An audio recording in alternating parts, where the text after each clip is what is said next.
Mga kwentong sumasa inyo. Mga damdaming sumasa puso. Kasama si Tony Aquino. Sumasa puso. Tony, itago niyo na lang ako sa pangalang Celso. 50 anyos at kasalukuyang nakatira sa 13 Martires, Cavite. Ngayon pa lang ay hihingin ko na ang malawak na pangintindi ng inyong mga tagapakinig. May mga pangyayari sa aking kwento na maaring magdala ng masamang alaala sa iba. May mga kabanata sa aking buhay ang malinaw na malinaw pa. At meron din na pilit kong inaalala pero kusa ng tinanggal ng aking isipan. 25 anyos ako noon nang yayain kong lumagay sa tahimik si Marisa, ang babaeng pinapangarap ko. Maliit na babae lang si Marisa. Napakaganda, mapagmahal, pero matapang kung kinakailangan. Hindi ako nakapagtapos ng pag-aaral, pero tinanggap niya ako ng buong buo. Aaminin ko, bukod sa wagas na pagmamahal at katapatan, ipinangako ko kay Marisa ang buwan at mga bituin. Ginawa ko ang lahat para matupad ko ito.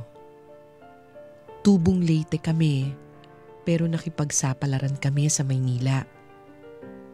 Kaya lang, sadyang malupit ang buhay. Lalo na para sa tulad kong maralita at walang hawak na diploma. Pagiging construction worker ang una kong trabaho at hindi ako umangat. Kahit lumipas na ang higit 1 dekada at 3 anak, hindi pa rin nagbago ang estado ng aming pamumuhay.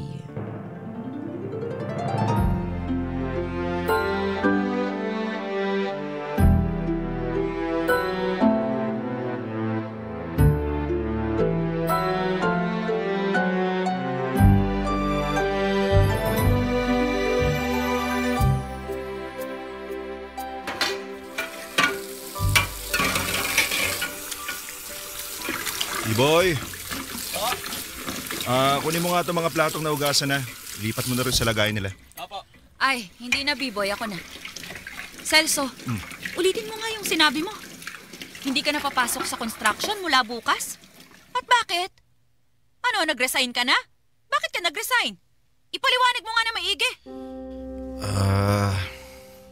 Parang ganun na nga. Parang ganun? Pwede ba, Celso, kausapin mo ako ng maayos? Ninenervyos ako sa'yo eh. Ikaw magre-resign? Parang imposible naman yata yun. Lalo na't alam mong may pamilya kang pinapakain. Saan tayo kukuha ng pera? O baka may nakuha ka ng ibang trabaho, ganun ba? Magsabi ka sa akin ng totoo, Celso. Anong nangyayari? At huwag kang magsisinungaling sa akin, kilala kita. Mag-aaway tayo, sinasabi ko sa'yo. Anak naman ng... Hindi ka ba magsasalita, ha? Marisa, nandyan yung mga bata. Eh ano ngayon? Kung ayaw mong marinig nilang sigaw ko, sagutin mo ang mga tanong ko. Marisa, kumalma ka nga muna.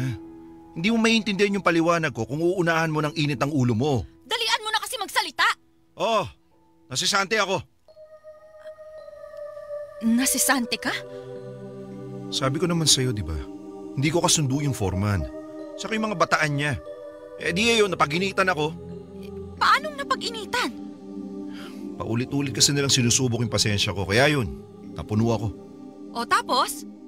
Anong ginawa mo? Nakipag-away ka? Pinagtanggol ko lang yung sarili ko. Celso naman! Hindi mo pinagtanggol ang sarili mo! Nahulog ka lang talaga sa patibong nila! Yun ang gusto nilang mangyari eh! Ang pumatol ka sa pambubwisit nila sa'yo! Para yan! May dahilan sila para tanggalin ka! Ay, ano ba naman yan? Gaano ba kahirap pigilan ang init ng ulo mo, ha? Nagawa mo namang baliwalain sila nung umpisa, di ba? Sana tinuloy-tuloy mo na hanggang matapos yung ginagawa niyong bahay. Marisa, ang daling sabihin yan. Kasi hindi naman ikaw yung nasa posisyon ko. Di ba nakita itong mga galos tsaka mga pasa sa mukha ko? Tsaka dito sa braso ko, oh. Di man lang matatanungin muna kung kumusta ako? O sige, tatanungin kita kung kumusta ka. Pero pagtapos nun, ako naman ang tanungin mo kung kumusta kami ng mga anak mo. Tanungin mo ako kung may pera pa ba ako o kung may pambili na ba tayo ng ulam at bigas para bukas at sa mga susunod na araw. Kasi Celso, wala ang isasagot ko sa'yo. Wala tayong kapera-pera. Eh sana kung kaya mong humingi ng tulong sa kapatid mong nasa Hong Kong. Kaso malamang hindi. Mapagmataas ka eh. Siya na nga lang yung pwede mong lapitan, inaway-away mo pa. Marisa, hindi ko siya inaway. Alam mo ba, Celso? Literal na wala pang 500 ang pera ko sa pitaka. Paano ko mapagkakasya yun sa mga susunod na araw? Pambaon pa ni Biboy tsaka ni Tinay. Pang-diaper ni Janjan. At sa susunod na linggo, maniningil na ng upa si Manong Odeng. At paano yung... Marisa, tama na. Ano? Huwag mo muna ako tambakan ng mga responsibilidad. Anong wag? Alam ko naman lahat ng mga sinasabi mo. Alam ko yan. Pero sa halip na palalain tong nararamdaman ko, bakit hindi mo ako hayaan mag-isip muna? Tapos ngayon gusto mo mag-isip? Nung nakikipag-away ka sa mga kasamahan mo, hindi. Marisa, O sige, mag-isip ka. Mag-isip ka hanggat gusto mo. Yun lang naman ang alam mo eh. Puro ka isip. Pero wala naman natutupad. Ay, bakit ba naman kasi? O bakit ano? Ano Marisa, bakit? Ituloy mo. Itutuloy ko talaga. Kung bakit ba kasi ikaw pang napangasawa ko? Ang dami-dami kong manliligaw.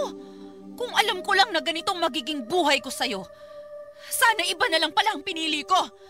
Eh di sana ibang klaseng buhay ang tinatamasa ko ngayon.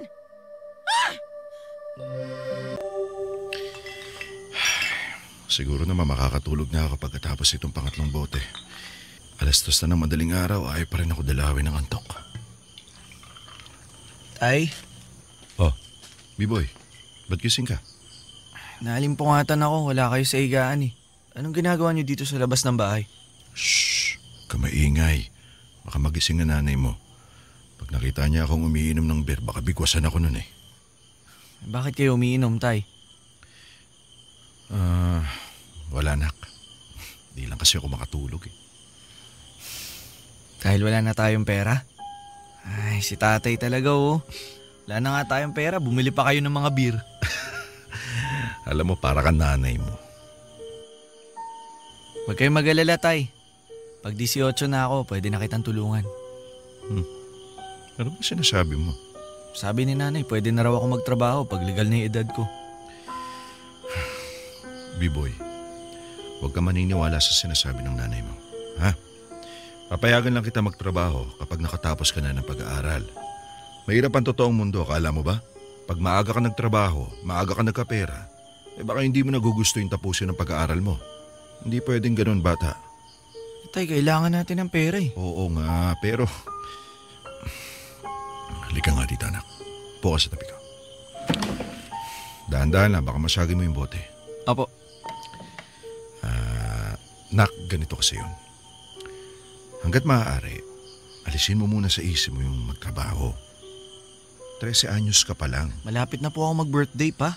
Kahit pa sabihin natin 14 ka na, huwag mo muna isipin ang tungkol sa pera. Ang gusto ko, mag-aral ka lang. Maglaro ka ng basketball kasama mga kaibigan mo. Kumain, matulog ng maayos, ganun lang. Huwag mo isipin yung mga problema ng mga matatanda. Hayaan mo na kami ng nanay mo doon. Kasi sa akin ang responsibilidad na yun. Hindi sa'yo. At lalong hindi sa mga kapatid mo. Pero Tay, di ba dapat magtulungan tayo? Kasi tumulong ka kapag walang-wala na talaga. Kapag sagad na sa lupa yung paghihirap natin. Wala pa naman tayo doon. Malakas pa ako. Kaya ko pa magtrabaho. Di ba? Magagawan ko pa ng paraan yung mga problema natin sa pera. Naintindihan mo? Naintindihan mo, bata? Apo. Huwag ka mag-alala. Naisip naman akong solusyon eh. Kung wala dito sa Maynila ang swerte natin, baka malay mo nasa probinsya. Uwi na lang muna tayo siguro sa lugar ng lolo't lola mo. Basta anak, pangako mo sa akin, magtatapos ka ng pag-aaral mo, ha? Kailangan magkaroon ka ng diploma para pag ikaw naman ang naging ama balang araw, mas hihigitan mo di hamak yung mga bagay na nagagawa ko. Para hindi matulad sa'yo yung anak mo na bata pa lang namamroblema na agad sa pera.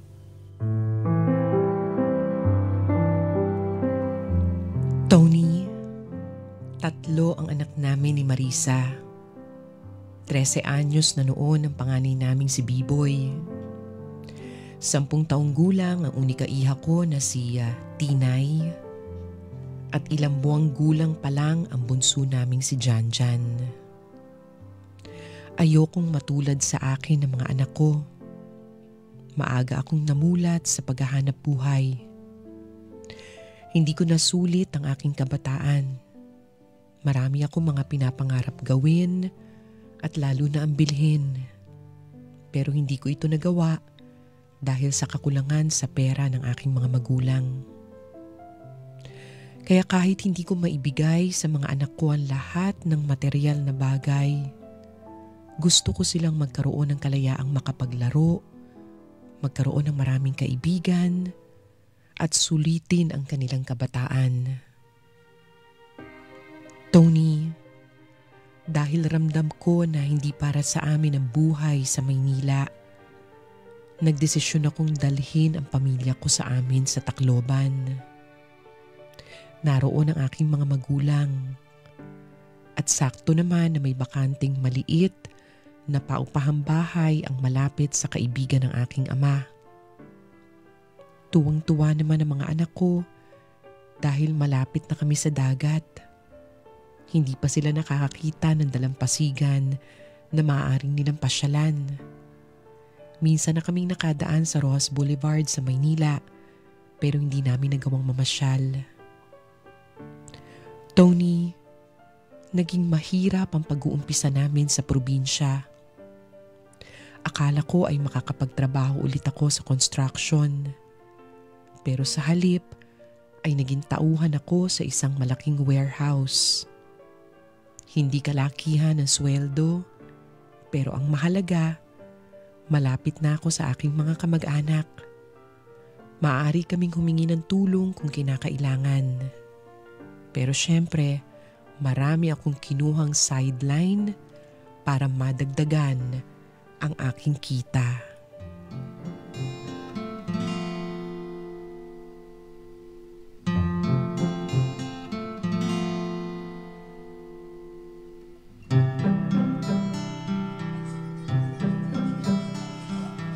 Celso! Maghahain na ako kakain na tayo. Ay, Tinay, maghahapunan na. Tapos ka na ba gumawa ng assignment mo? Apo, tay. Ligpit mo na itong mga gamit mo sa lamesa. Tsaka yung mga panulat mo, tago mo na. Alam mo naman si Janjan, naglalakad na. Lahat ng madadampot, isusubo sa bibig. Baka mapano yung kapatid mo. Ay, opo. Teka, saan na pala yung kuya mo? Bakit wala pa? Hindi ko po alam, tay. Punta na naman ba sa bahay ng kaklase? Baka po. Pagtapos ng klase, umuwi na ako kaagad eh. Hindi ko na nahintay si kuya. Ganun ba? Oh, Lina, umupo na kayo. Marisa, saan na ba yung panganay mo? Pasin ko, dumadalas na yung pag-uwi niya ng lubog na ang araw Paano? Panay ang laro kung saan-saan. Kilala mo ba kung sino mga kasama? Hindi.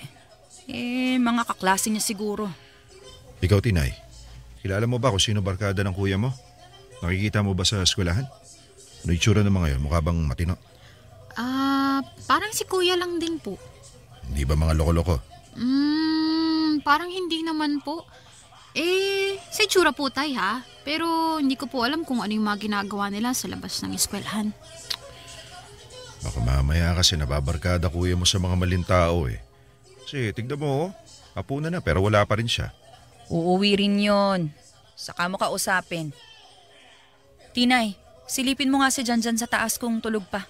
Pagising na, may katabi siyang bote ng gatas. Padidehin mo muna. Apa. Celso, umupo ka na. Kain na tayo. Sige. Nasaan na kaya si Biboy? Dito na po ako. Oh, ayan na pala ang anak mo Oh, Biboy. Ba't gabi ka na naman nakauwi? Saan ka galing? Bibihis lang po muna ako, tay. Hindi, halika muna dito. O teka, ano yung nasa kamay mo? Bakit, Celso? Anong meron?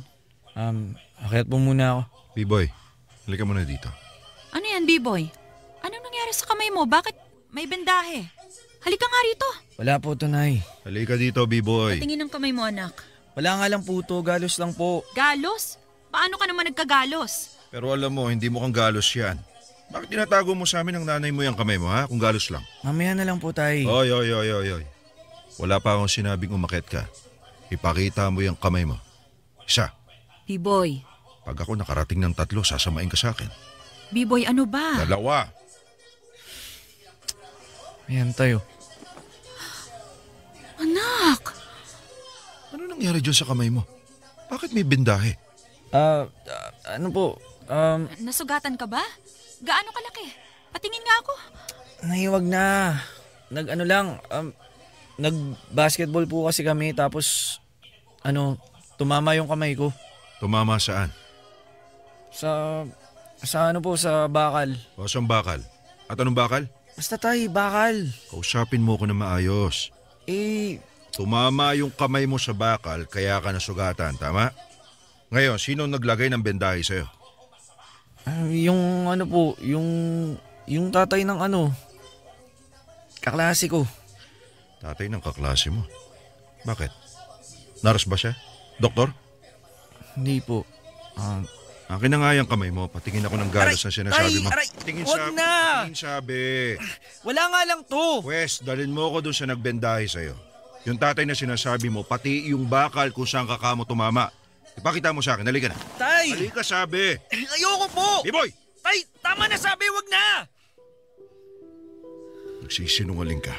Tay! Pag hindi ka nagsalita... Celso.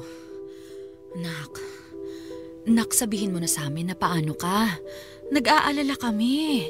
Hindi ka naman sasamain kapag nagsabi ka ng totoo eh. Nak, sige na. B-boy, umamin ka na.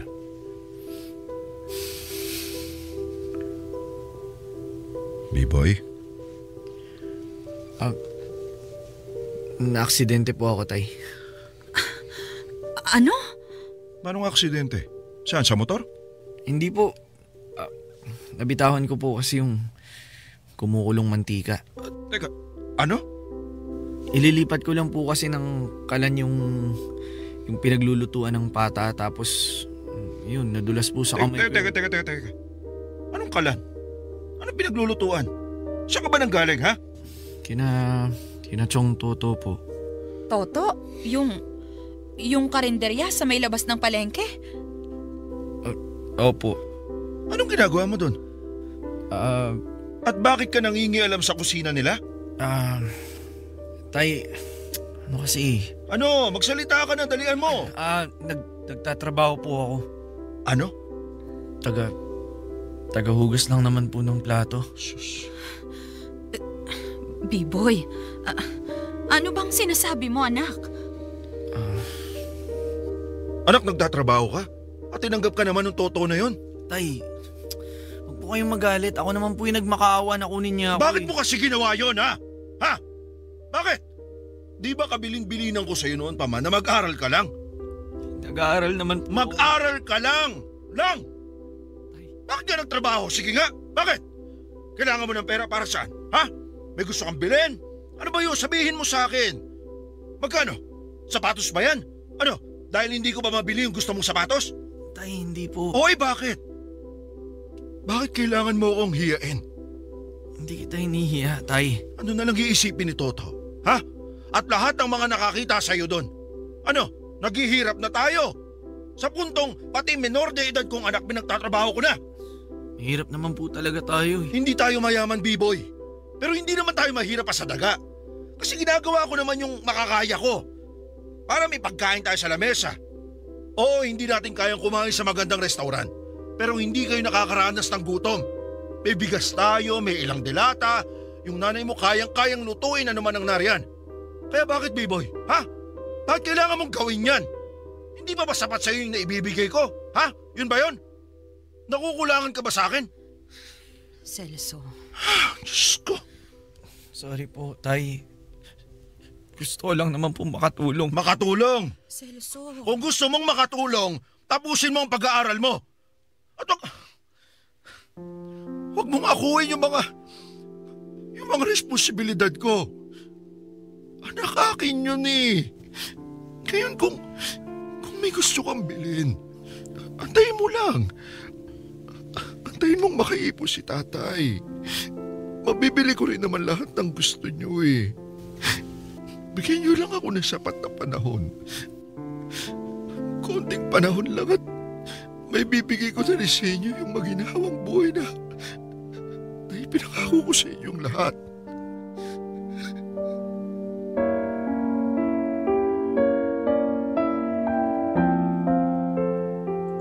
Tony, galit na galit ako ng mga oras na yon.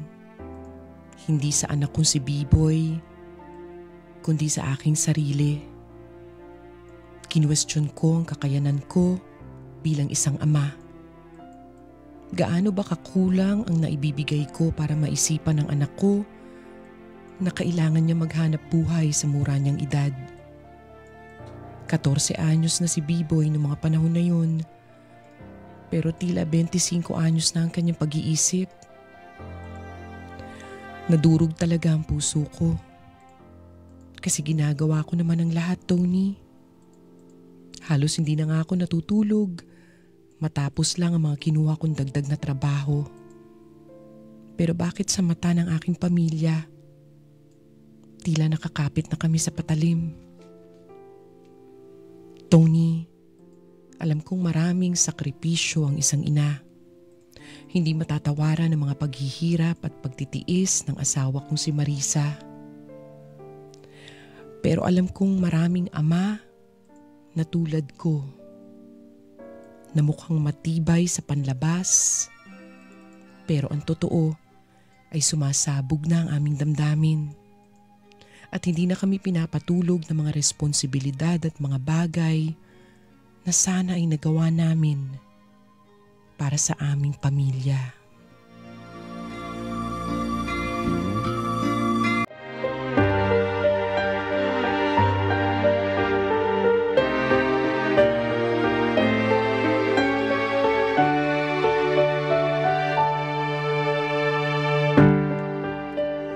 Tony, wala akong panahon para magmukmok at magpakalunod sa mga bagay na nangyari na.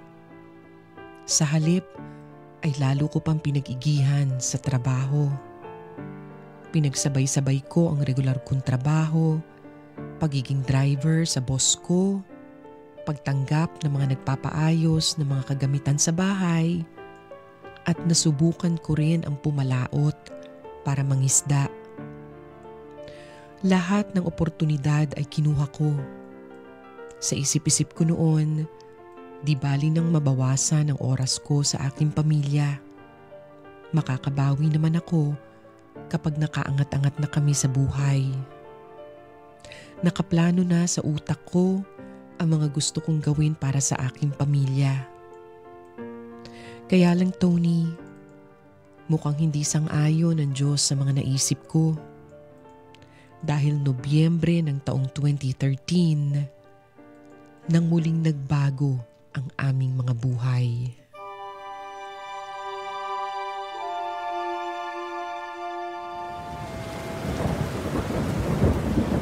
Ang klase naman tong bagyong to, di na tumigil yung ulan. Manong Celso! Manong! Oh, sabi ni boss, sibat na raw tayo. Uuwi na raw siya. Ay, salamat naman. Isasara na raw yung warehouse eh. Wala naman daw kuryente kaya wala rin silbi, pumasok na tayo. Eh, siya naman kasi nagsabi, kailangan niya tayo, di ba? Wala na nga sana akong balak umalis ng bahay. Kaso tinakot pa tayo mawawala ng trabaho. Eh yun na nga eh. Ay di paano, uwian na. Halika na. Sa lakas ng hangin, baka mamaya matuklap pa yung bubong namin. Kawawa naman yung asawa at mga anak ko doon. Wait nga kaming lahat eh. Pati yung bunso ko si Janjan ay tumigil kakaiyak. Eh, signal number 4 na nga eh. Eh, mukha namang signal number 4 to eh. Nakinig ka ba dun sa radyong debaterya ni boss? Anong sabi daw? Eh, huwag mo na akong tanongin. Wala akong alam dun. Sa lakas ng ulan na to, kailangan nakadikit sa tenga mo yung radyo. Halika na, umuwi na tayo. sabay na tayo kay Oka. Dala niya yung pick-up niya. Doon ba? Sige, tara na.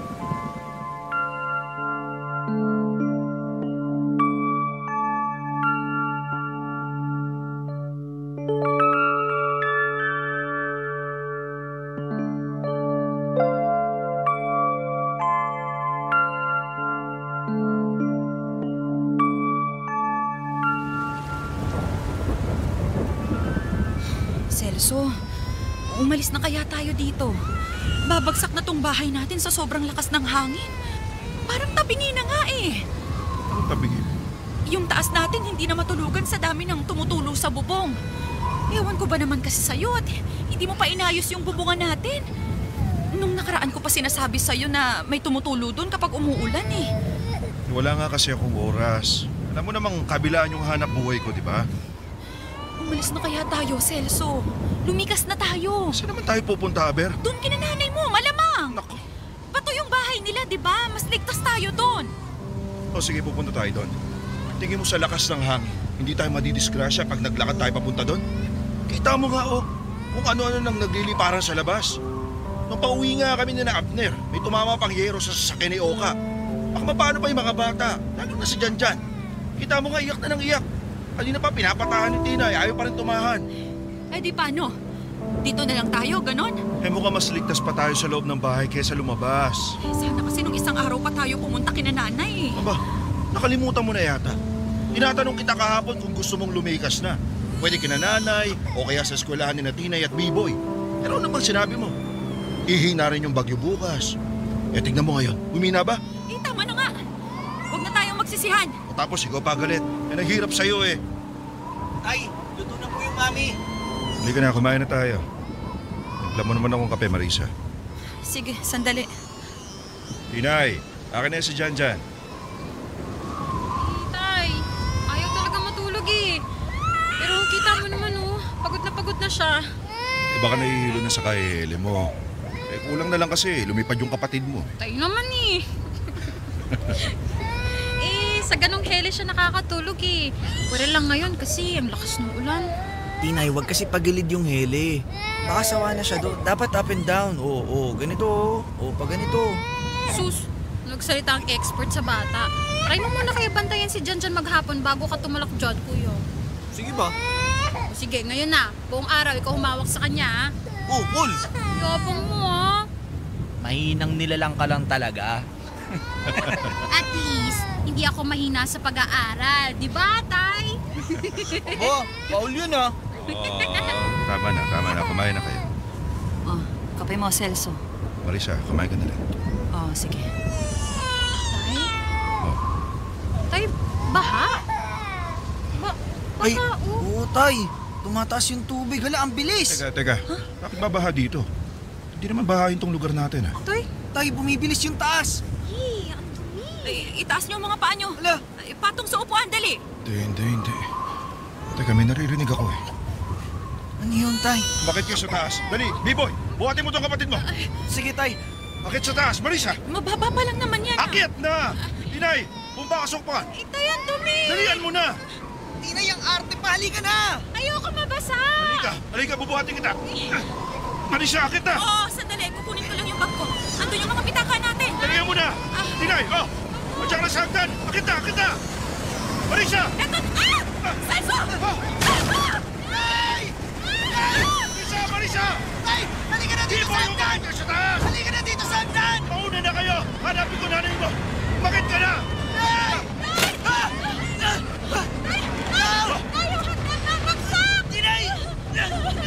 Kumapit kayo! Tamat!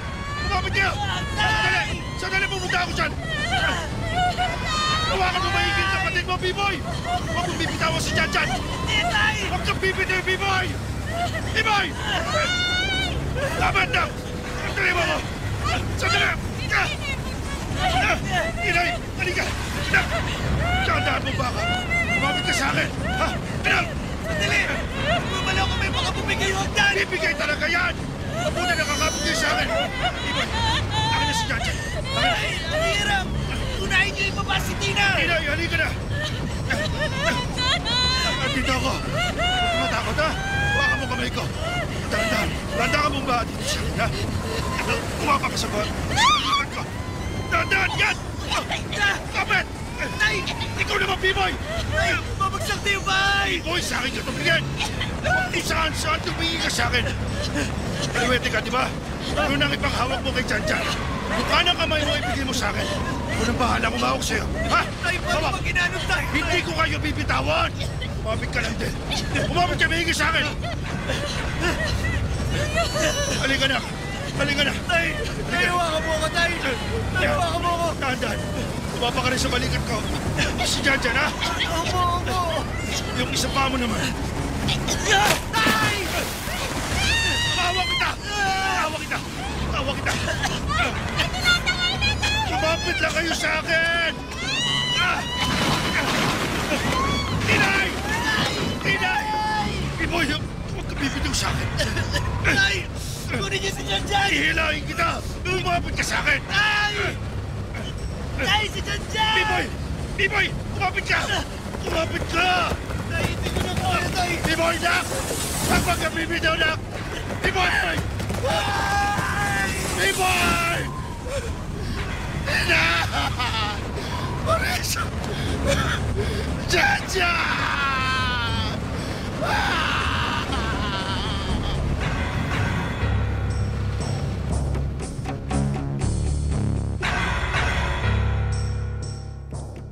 Tony, umaga pa ng mga oras na yon.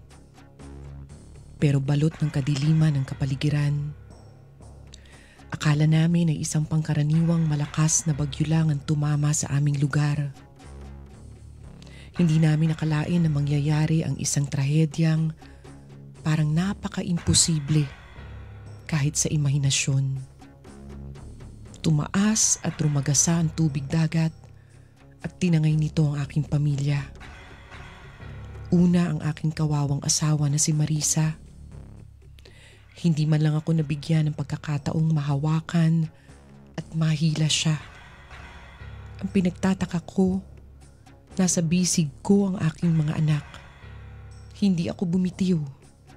Binigay ko ang lahat ng aking lakas. Halos mabali na ang aking mga buto, manatili lang silang nakakapit sa akin. Hindi ko binitiwan ang aking mga anak. Pero nahiwalay pa rin sila sa akin. At kitang-kita ng mga mata ko kung paano sila tinangay palayo ng tubig. Malinaw pa rin sa alaala ko ang takot sa kanilang mga mukha, ang kanilang mga iyak, mga sigaw, at ang paghingi nila ng saklolo sa kanilang ama.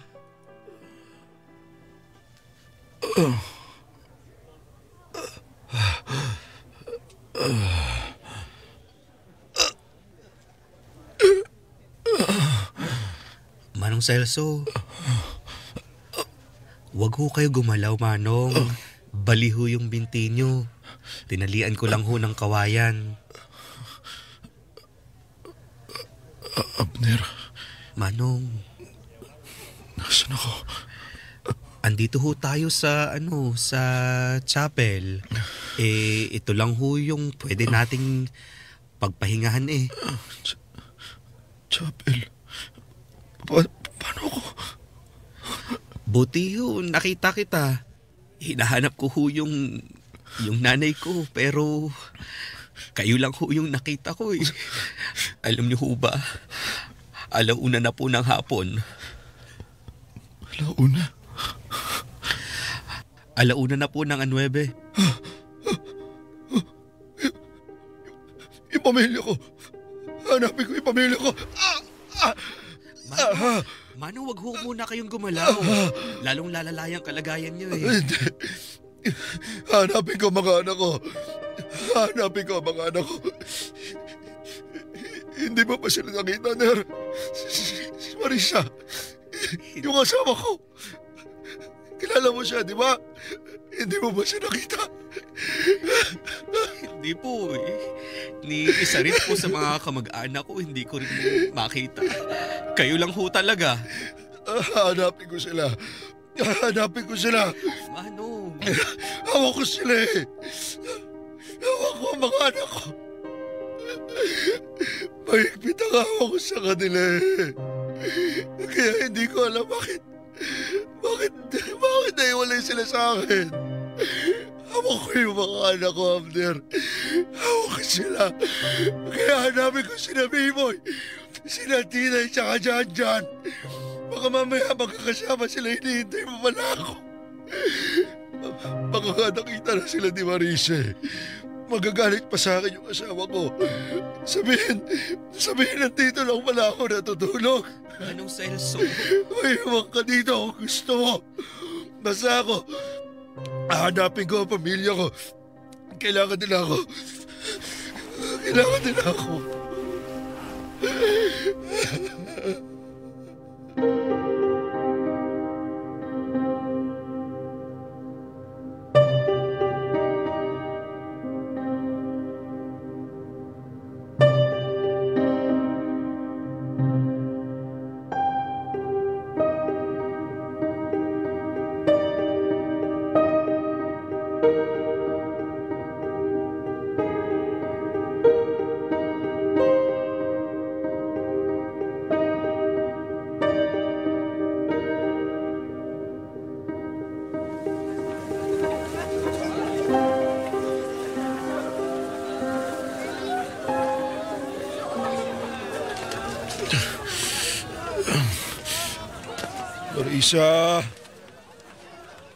Marisa!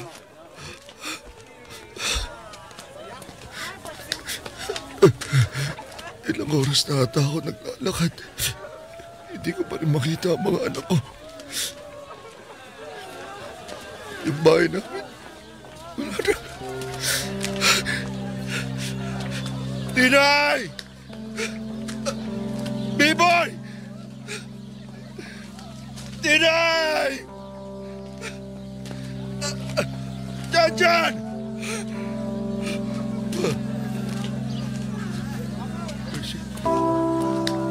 Manang Presi! Nakita niyo ba yung pamilya ko? Si Marisa, yung kasama ko. Kilala niyo yun, di ba? Tsaka yung mga anak ko, si Biboy, yung nag-iisa kong babae. Tsaka yung bunso ko. Magdadalawang taon na po pala si Janjan. Kilala niyo, di ba? Manang Presi, magsalita ko kayo. Manang Presi! Bahala na nga kayo dyan! Marisa! Biboy! Tinay! Janjan! Marisa! Biboy! Marisa!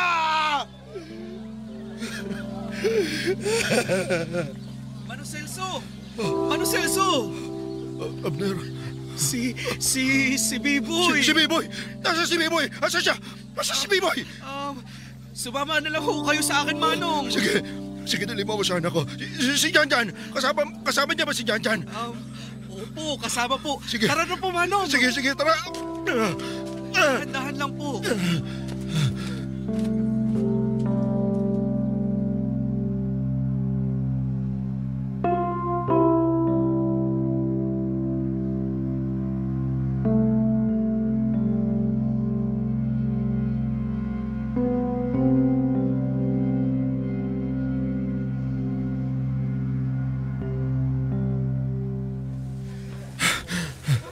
Nasaan, Nasaan yung anak ko? Puro mga sirang bahay lang dito. Manong Celso. Asa na si Biboy at Janjan? Nasa na? Manong. Ayun po sila. Saan? Saan nga, Abner? Saan? Tinapan ko po sila ng trapal na nakuha po dyan sa sirang bahay.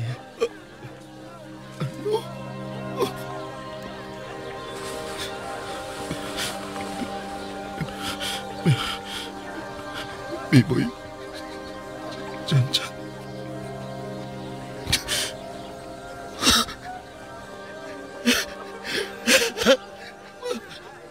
Mga anak ko!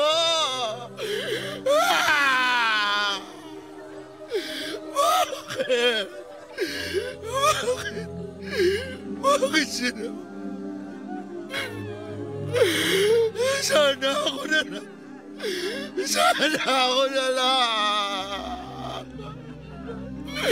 Bakit?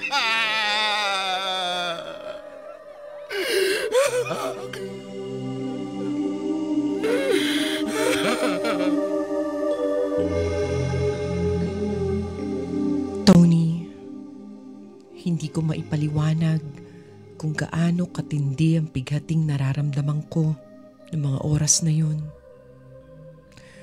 Sobrang sakit ng dibdib ko, nanlambot ang buo kong katawan at halos mawalan na ako ng malay.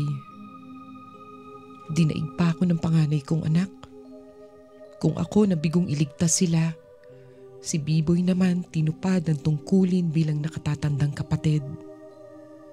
Yakap-yakap pa rin niya si Janjan hanggang sa kanilang huling sandali.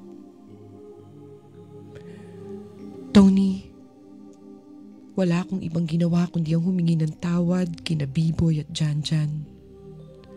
Paulit-ulit akong humingi ng tawad sa aking mga anak. Sinisisi ko ang aking sarili.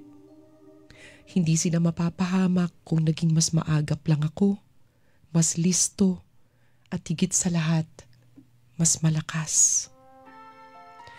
Sa isip ko noon, wala akong kwentang ama. Dahil kung matino akong ama, hindi ako mawawala ng pamilya. Tony, dinala ko ang mga anak ko kung saan nakatayo ang aming tahanan. Wala na ang aming bahay. Halo-halong mga kahoy, mga puno at sira-sirang gamit ang naabutan ko.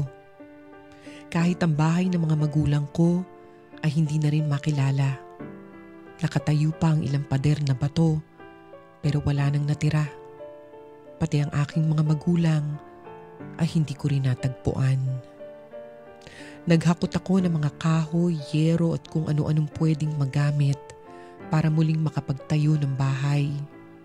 Kasi una sa lahat, ayokong maarawan sina Biboy at Janjan. Pangalawa, gusto ko na may maabutang bahay kahit tagpi-tagpi sina Marisa at Tinay kapag muli kaming nagkasama. Sa totoo lang, nang makaalis na ang bagyong Yolanda, tila doon nag-umpisa ang unti-unting pagkalabo ng aking mga alaala. Hindi na namin alam ng katrabaho kong si Abner kung ilang araw o baka nga linggo na ang lumipas, buhat ng masalanta kami ng bagyo. Halos wala kaming makain at nagtitiis kaming makipag-agawan sa tubig. Hindi ko na ididetalye ang mga pangyayari. Panigurado namang marami na kayong narinig o napanood sa balita. Ang mahalaga lang sa akin noon ay mabantayan ko sina Biboy at Janjan at ang makagawa ako ng maayos na higaan para sa kanila bago ko sila ihatid sa kanilang huling hantungan.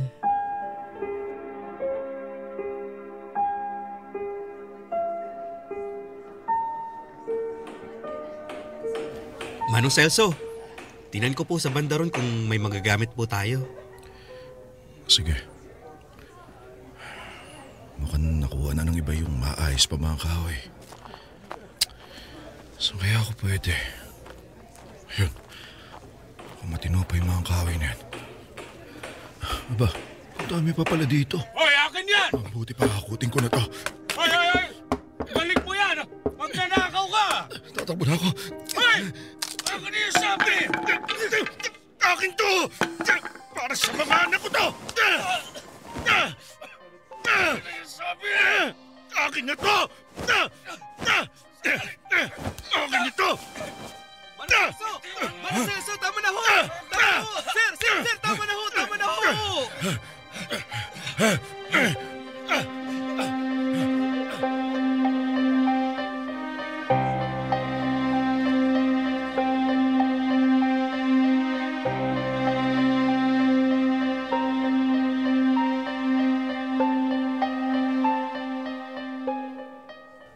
Ang akin lang ho, Manong, wag na ho kayo makipag-away. May tama na nga ho yung binti nyo eh. Hindi na kayo makakatakbo pag nagkataon. buti na lang kasama niyo ko. Paano kung hindi? Di napagtulungan na kayo doon. Oo na, manahimik ka na dyan.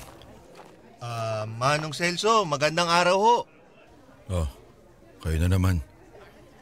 Alam mo ikaw, Gomer, makulit ka. Pasensya na ho, Manong, pero kailangan na po talaga namin kunin ang... Ibig kong sabihin, sinusundo na po namin yung mga anak nyo. Mayroon ho tayong malawak na lupain na pwedeng paghimlayan ho sa kanila. Ang kulit mo rin, no? Sabi nga ko nang bahala sa mga anak ko. Hindi nyo sila pwedeng kunin sa akin.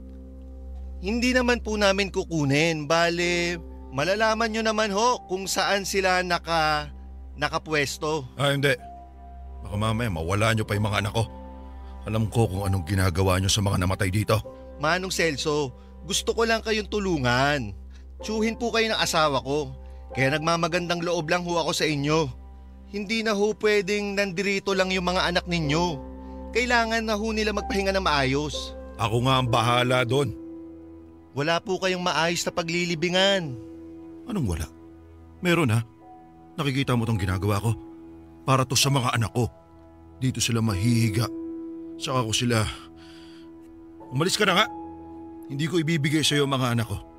Hinihintay pa nila yung kanilang ina. At yung isa nilang kapatid. Paano kung dumating ang asawa ko ha? Tapos hindi ko masabi kung nasa na mga anak namin. Manong Celso?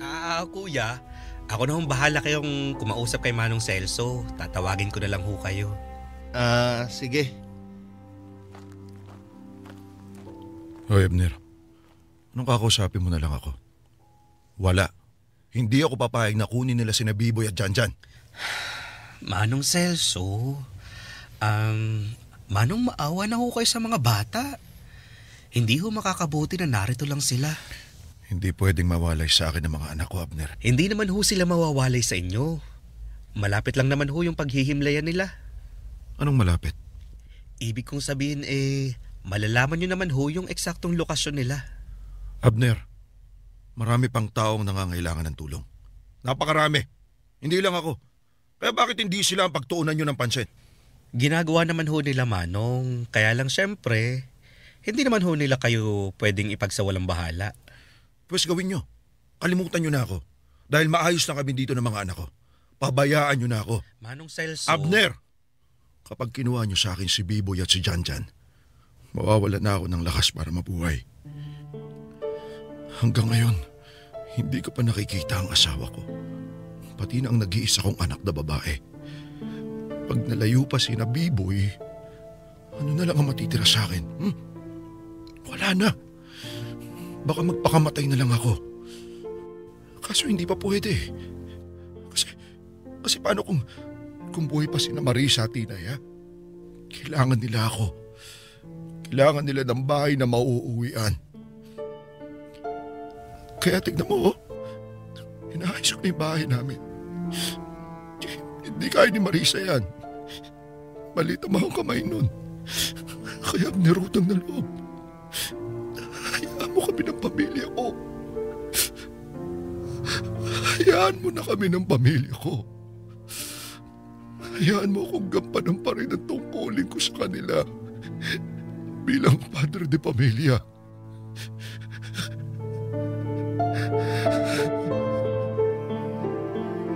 Tony, pasintabi na sa sasabihin ko. Pero noong mga panahong yun, gusto ko na talagang magpakamatay. Nag-iisip na ako ng paraan para kitilin ang buhay ko.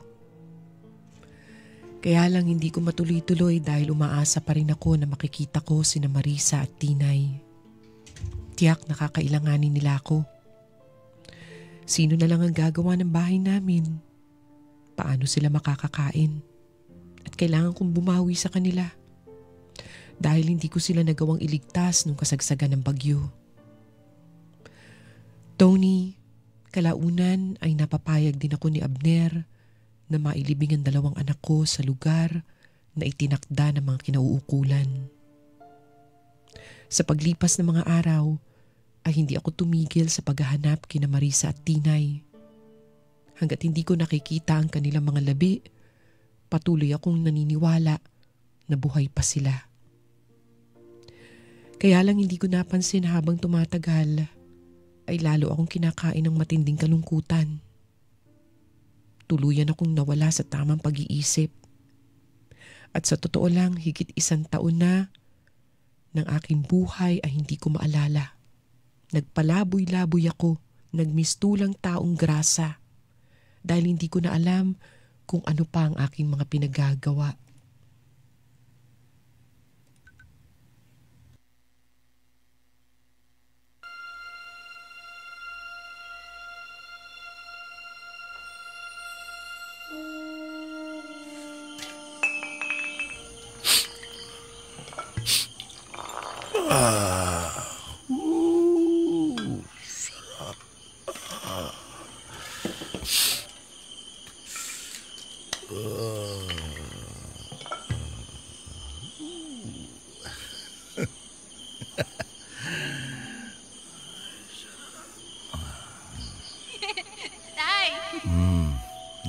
Tanga to si Tinay.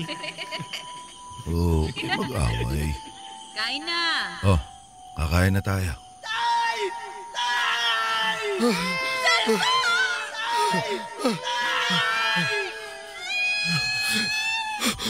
Tinay! Beboy! Diyan! Marisa!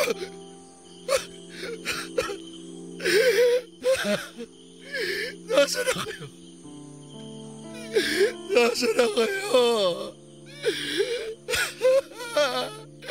Nasaan na kayo? Kunin niyo na ako. Gusto ko na kayo mag-asawa. Kunin niyo na ako.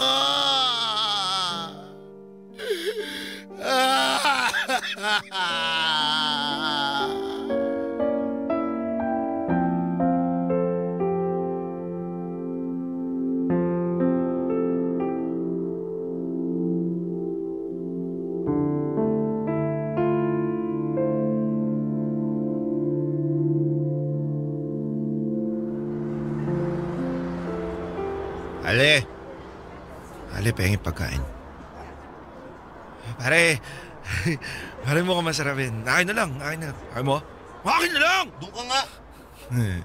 Mga Noy, tutamo. Uy, tsaka. Pagod ang basura na to.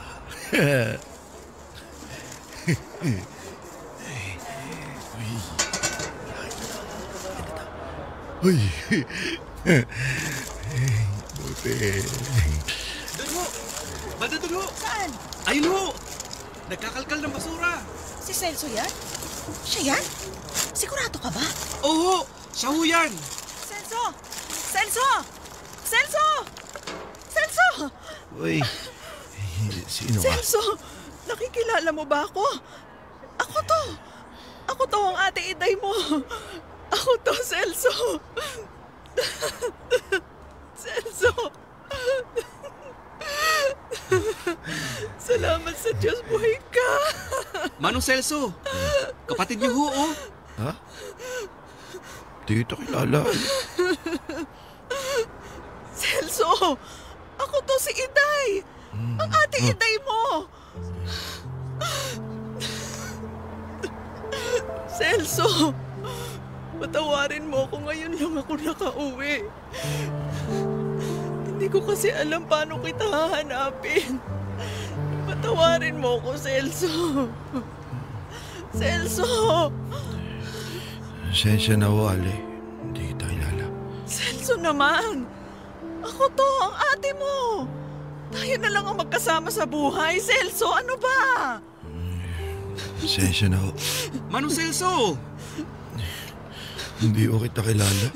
Wala na si nanay at tatay. Wala na ang pamilya mo, Celso. Tayo na lang dalawa ang buhay.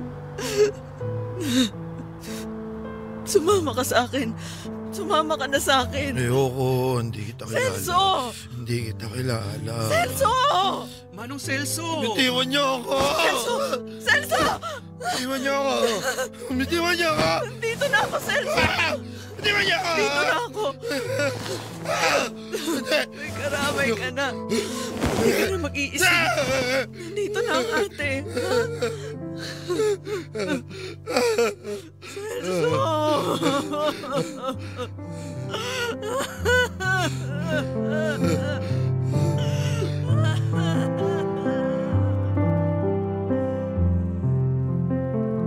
Tony, yun ang araw na muling nabuhay ang namatay ko ng pagkatao. Hindi ko natatandaan ang mga nangyari. Ang narinig nyo ay base sa kwento ng aking kapatid. Dinala ako ni Ate Iday sa Maynila para maipagamot. Ibinuhos niya ang lahat ng ipon niya para maibalik ako sa dati. Dahil kaming dalawa na lang ang natitira sa aming pamilya, hindi raw niya kakayanin kapag pati ako ay tuluyang nawala. Wala talaga akong matandaan noong taong 2014 hanggang bungad ng 2016. Hindi ko alam kung paano ko nakabangon muli. Nagulat na lang ako na nasa ibang lugar na ako nung muling bumalik ang aking ulirat. Tony, ipokrito ako pag sinabi kong nagpapasalamat ako at buhay pa rin ako hanggang ngayon.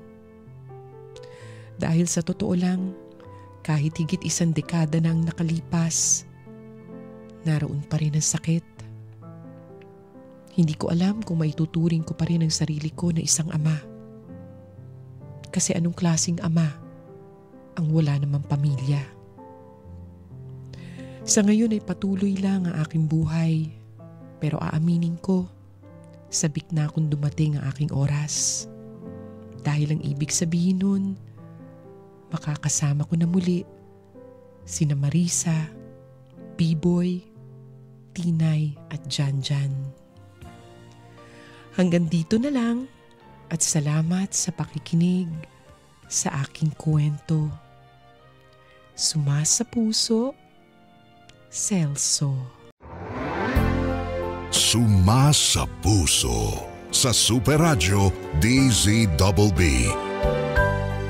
Kasama si Tony Aquino. Sumasa puso.